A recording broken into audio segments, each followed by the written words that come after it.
আল্লাহ পাক রব্বুল আলামিন মৃত্যুর পর আখিরাতে একজন বান্দা বান্দির কাছ থেকে সর্বপ্রথম ফরজ নামাজের হিসাব নেবেন। আউয়ালু মা ইউহাসিবু বিহিল আবদু ইয়াউমাল কিয়ামাতি আস-সালাহ। মহানবী সাল্লাল্লাহু আলাইহি সাল্লাম বলেন, আল্লাহ পাক রব্বুল আলামিন বান্দা বান্দির কাছ থেকে সর্বপ্রথম কিসের হিসাব নেবেন? নামাজের হিসাব নেবেন, ফরজ নামাজের হিসাব।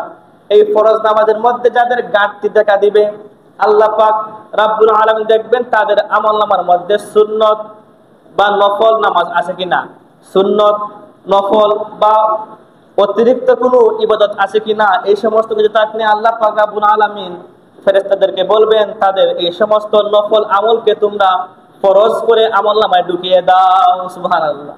এই যে আপনাদের মসজিদে আমি নামাজ পড়লাম, ওই মুসল্লি নাই বললে চলে, মাত্র মুরব্বী একজন চাচা বা দুই একজন আছেন, আর তো কেউ নাই।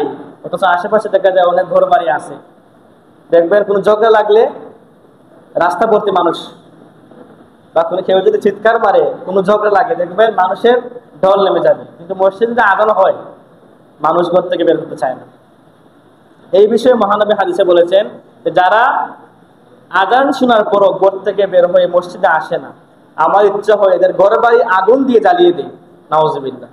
শুধুমাত্র দুইটি কারণে আমি এই সমস্ত ব্যক্তিদের ঘর আগুন দিয়ে পুড়িয়ে দেই না। তার মধ্যে প্রথম কারণ হলো এই সমস্ত ঘরের মধ্যে শিশু বাচ্চারা রয়েছে, আর দুই নম্বর কারণ হলো এই সমস্ত ঘরের মধ্যে মা বোনরা রয়েছে। মা বোনদের কারণে আর শিশু বাচ্চাদের কারণে আমি মহানবী এই সমস্ত ব্যক্তিদের ঘরে আগুন দেই না। না হলে আজান শোনার পরও যারা আল্লাহর ঘরে মসজিদে আসে না, আমার মহানবীর ইচ্ছে হয় এই সমস্ত ব্যক্তিদের ঘর বাড়ি আগুন দিয়ে পুড়িয়ে দেই, নাউজুবিল্লাহ। তাহলে কত বড় হুঁশিয়ারি প্রদর্শনা! আমরা এগুলো শোনার পরও কর্ণপাত করি না বা মূল্যায়ন করতে চাই না, নামাজে আসতে চাই না। গ্রামের প্রায় সবগুলো মসজিদে কি অবস্থা, ফজরের নামাজে ইমাম মুয়াজ্জিন বা হাতে গোনা দুই একজন মানুষ, আর কেউ নাই। আফসোস।